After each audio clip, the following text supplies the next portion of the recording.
Cricket খেলে আয় করতে চাইলে শুধু ট্যালেন্ট থাকলেই হবে না, দরকার কঠিন ডিসিপ্লিন। অন্তত আফগান ক্রিকেটারদের জন্য তো বটেই। অন্য সব দেশে জাতীয় দলের সুযোগ পেলেই বেতন নিশ্চিত, কিন্তু আফগানিস্তানে ব্যাপারটা একটু ভিন্ন। ওদের পারফরমেন্সের উপর নির্ভর করে কে পাবে কত টাকা বেতন। শুনতে হয়তো অবিশ্বাস্য লাগছে, তাহলে পুরো ভিডিওটি দেখুন।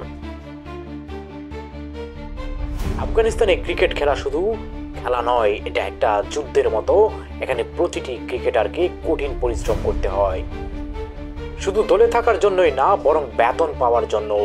আফগান বোর্ড একটা বিশেষ পয়েন্ট সিস্টেম ফলো করে, যেখানে পারফরমেন্সের ভিত্তিতে ক্রিকেটারদের মূল্যায়ন করা হয়। এই পয়েন্ট সিস্টেম আসলে কিভাবে কাজ করে জানেন?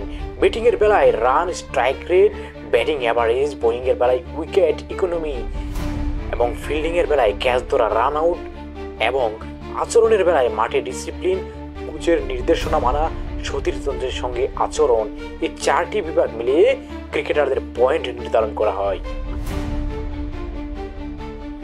যারা 100 পয়েন্টের নিচে থাকেন তারা কোনো বেতন পান না, কিন্তু 100 পয়েন্টের বেশি হলেই তবে তাকে মাসিক বেতন দেওয়া হয়। এই সিস্টেমের কারণে আফগান ক্রিকেটাররা সবসময় নিজেদের সেরাটা দিতে বাধ্য হন।